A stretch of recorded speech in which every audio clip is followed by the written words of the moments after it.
¿Qué tal? ¿Cómo les va? Bienvenidos a esto que es Info Federal a través de Telemax. Un gusto, un placer, como siempre, acompañarlos de lunes a viernes de 8 a 10 de la mañana. Quien les habla, Fabián Miró, le da nuevamente los muy buenos días. Estamos en este lunes 3 de noviembre del 2025. Primer programa de este mes con muchísimas noticias, ¿no? Vamos a recorrer todo el país hablando de lo que pasa a lo largo y a lo ancho del territorio nacional argentino, abordando distintas temáticas. Tenemos programado una nota, una entrevista con la zona de Cuyo y también tenemos parte de la cobertura que hicimos en la Expo Ovina de Urdinarrain. Estuvimos allí precisamente en lo que fue una nueva edición, la octava, como recién lo decía, y también la primera nacional en 90 años de historia de la raza. Me estoy refiriendo a la Ronnie Marsh. Hablamos con Carlos Solanet, quien es el presidente precisamente de la Asociación Creadores de Ronnie Marsh. Y también, bueno, con gente del Uruguay, con gente de la provincia de Corrientes, la problemática de las especies exóticas, cómo se está arrinconando precisamente el ganado ovino en Corrientes, allí en el litoral argentino. Salimos para todo el país. Esto es Info Federal por Telemax, títulos del 3 de noviembre del 2025. Vuelven a subir las retenciones a la carne. Hay quejas en la industria frigorífica. La medida, que regía desde septiembre, venció el sábado 31 de octubre, el último sábado, ¿no? Y no será extendida. En el sector señalan que mantener la alícuota en cero habría dado previsibilidad y alivio al negocio exportador, mientras que el Ejecutivo insiste en que el acuerdo con Estados Unidos generará beneficios equivalentes.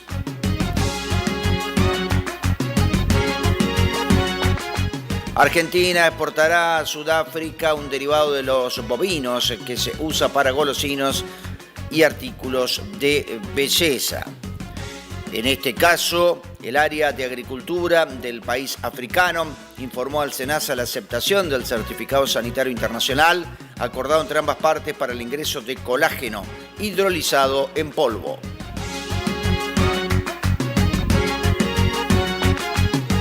Cifarelli, necesitamos una reforma tributaria disruptiva que quite ese peso a la industria. El presidente de la FAIN advirtió sobre la baja en la industrialización del cereal por la caída del consumo y reclamó reformas estructurales que alivien la carga impositiva y laboral para potenciar la producción y las exportaciones. La cereza es primicia en Mendoza con buena calidad pero menor volumen y dudas por los precios. La provincia cuyana es una de las referentes en este cultivo en el país e inaugura la temporada con la fruta primicia a nivel nacional. Allí se producen unas 5.000 toneladas anuales de cerezas para consumo en fresco.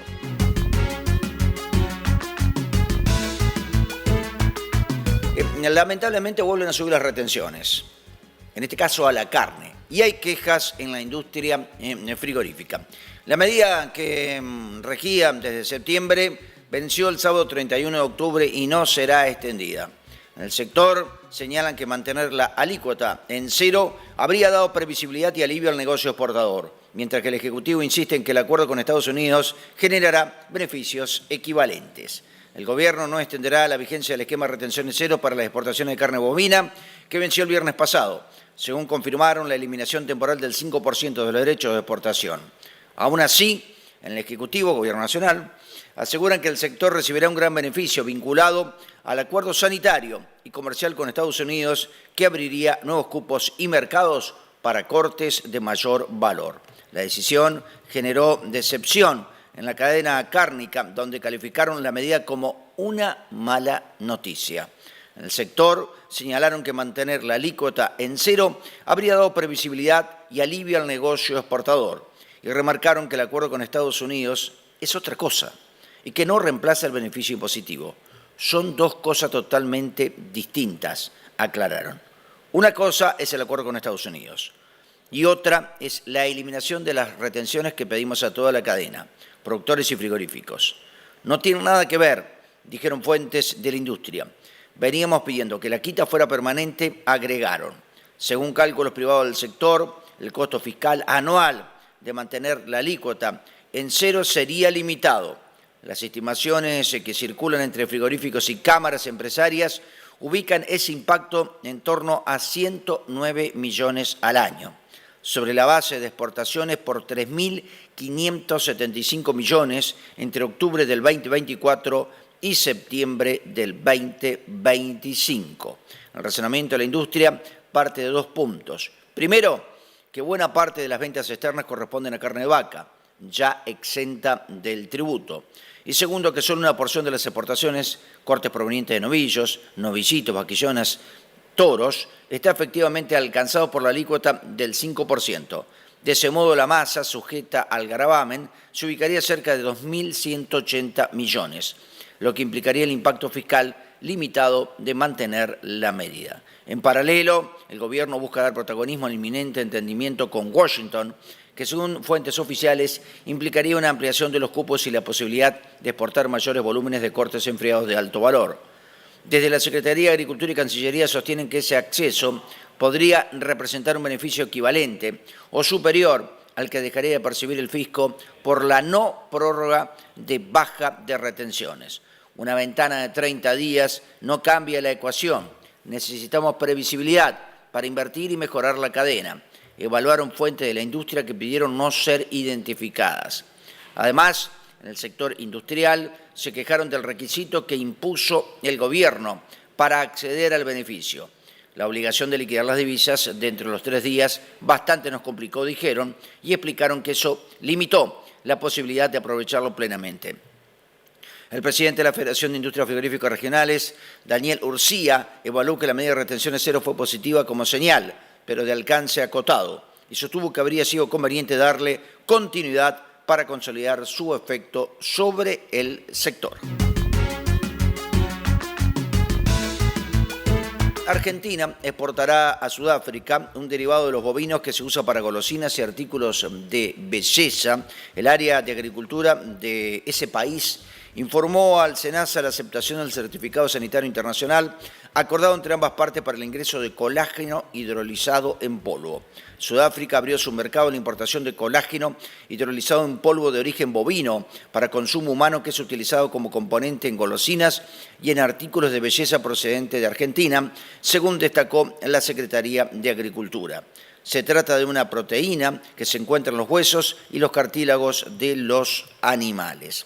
El Departamento de Agricultura, Reforma Agraria y Rural de Sudáfrica informó al Servicio Nacional de Sanidad y Calidad Agroalimentaria la aceptación de los requisitos contenidos en el certificado sanitario, propuesto por el organismo argentino para los envíos de colágeno hidrolizado en polvo de origen bovino para consumo humano, por lo que la medida ya está vigente. Se trata del resultado de 3 meses de negociaciones llevadas adelante por la Secretaría de Agricultura, dependiente del Ministerio de Economía, el SENASA y el Ministerio de Relaciones Exteriores, Comercio Internacional y Culto de la Nación, en los que hubo intercambios técnicos, hasta arribar a un acuerdo en cuanto a los requisitos que deben acompañar los envíos. Sudáfrica, que importa unas 5.000 toneladas anuales de colágeno hidrolizado en polvo de origen bovino para consumo humano, se suma a otros 22 mercados abiertos por la Argentina, donde exporta este producto.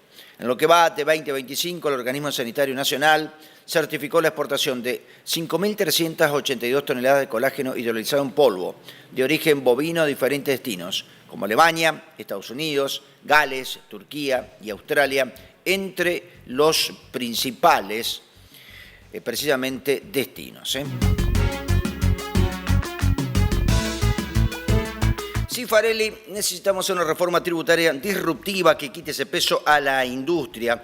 Vamos a desarrollar este tema. El presidente de la FAIN afirmó y advirtió sobre la baja en la industrialización del cereal por la caída del consumo y reclamó reformas estructurales que alivien la carga impositiva y laboral para potenciar la producción y las exportaciones. En el marco del lanzamiento comercial de la campaña de trigo 25-26 en la Bolsa de Cereales de Buenos Aires, Diego Cifarelli, quien es presidente de la Federación Argentina de la Industria Molinera, analizó el presente del sector y las perspectivas para los próximos meses. En los últimos 2 tuvimos una baja de industrialización del trigo, producto de un estancamiento momentáneo de la economía y del consumo. No pudimos sortearlo y la gente, ante la situación, racionalizó el gasto, incluso en productos básicos, sumamente básicos, como el pan o las galletitas, explicó Cifarelli. Según el dirigente, el impacto en el consumo repercutió directamente en la rentabilidad de la industria molinera. Lo que se destruyó fue lo que uno agrega de valor, la generación de riqueza, que es lo que permite seguir invirtiendo. Por eso hoy no se visualizan modelos de inversión inmediatos. Pese a este escenario, Cifarelli se mostró optimista respecto a una pronta recuperación del consumo y del nivel de actividad. Sabemos que la harina cumple un rol fundamental en la alimentación mediterránea de nuestro país y del mundo, y opinó que la recomposición va a llegar. Consultado sobre el escenario político tras las elecciones legislativas de medio término, Cifarelli destacó la necesidad de avanzar en dos reformas clave. Creemos que lo que sucedió el domingo va a permitir el tratamiento de leyes vitales, como la reforma tributaria y la laboral, y explicó que desde el lado empresarial no pedimos tasas bajas, sino condiciones que faciliten tomar nuevos trabajadores. El titular de FAIN subrayó que la cadena de la harina es la tercera que más empleo directo genera en el país, con unos 360.000 trabajadores. Al empresario argentino le gusta dar trabajo, pero hoy es muy complejo hacerlo, sostuvo el titular de la FAIN y señaló que un encuentro entre empresarios, sindicatos y la política en búsqueda de un país mejor es posible. Finalmente, el titular de FAIN valoró el esfuerzo del productor en una campaña que muestra excelentes rindes y calidad.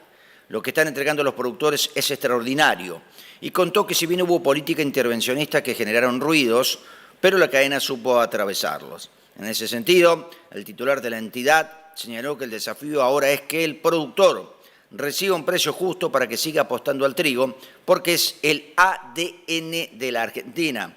Es lo que mejor sabe hacer nuestro productor y debemos acompañarlos con políticas que lo impulsen, no que lo frenen. Bien, la cereza es primicia en Mendoza, con buena calidad pero menor volumen y algunas dudas por los precios. La provincia cuyana es una de las referentes en este cultivo en el país e inaugura la temporada con la fruta primicia a nivel nacional. Allí se producen unas 5.000 toneladas anuales de cereza para consumo en fresco. Con el arranque de la producción primicia para los mercados, ya que llega antes que la del Alto Valle de Río Negro, la provincia puso primera entre expectativas de buena calidad, un menor volumen de cosecha y la incertidumbre de los precios. De acuerdo con Alberto Carletti, quien es vicepresidente de Industria de la Federación Económica de Mendoza y miembro de la Cámara de la Fruta Industrializada, también de la provincia cuyana, las perspectivas desde el punto de vista cualitativo son buenas, mientras que los niveles de producción estarían por debajo de la temporada 24-25 conforme a los cálculos de los productores. Seguimos este invierno. Las más recientes cifras, en este caso, indican que en Mendoza cuenta con entre 30 y 40 productores, ubicados especialmente en el Valle de Uco, muy conocido, ¿no?, y en el Oasis Norte, quienes desarrollan unas 700 hectáreas en lo que tiene que ver con sus actividades, de las que se pueden obtener en promedio unas 5.000 toneladas de cerezo para consumo en fresco. De esta cifra, el 90% se destina a los mercados de Buenos Aires, Rosario y Córdoba, con excelente retorno para la fruta temprana, y el 10% es exportado. Este invierno se cumplieron las horas de frío necesarias y, como suele suceder, la floración fue buena, comenzó explicando Carletti. En este marco, amplió que los mayores desafíos aparecen después, en las etapas de cuaje y formación del fruto. Hoy, toda esa fase fenológica ya se cumplió, y en las zonas más tempranas de Mendoza, como en Las Heras y Maipú, ya hay algunas cerezas cosechadas. Con buena calidad, el lado B es la cantidad, más allá de que desde la disolución del Instituto de Desarrollo Rural, la provincia no cuenta con estimaciones de cosecha ni cifras oficiales. Los cálculos del sector arrojan que esta temporada puede estar entre un 10 y un 15% por debajo del año anterior, cuando Mendoza registró un buen volumen similar a 2023, el mejor año del último lustre, pero calibres un poco más pequeñas. Mientras existía el IDR, contábamos con un organismo que elaboraba pronósticos de cosecha. Tenía aspectos a mejorar, pero nos daba una referencia técnica. Hoy no tenemos ese dato, así que debemos guiarnos por la experiencia directa de los productores, sostuvo Carletti. En cuanto a los valores de la cereza, el 90% de lo que se produce en Mendoza se vende en el mercado interno. El valor final que tendrá la cereza en el mercado argentino todavía está por definirse. Hoy la fruta que llega al mercado es muy poca, son las primicias, por lo que los precios actuales no son una referencia real. A partir del 10 de noviembre se verá más volumen y el pico de cosecha se alcanza siempre en los primeros días de diciembre, destacó Carletti.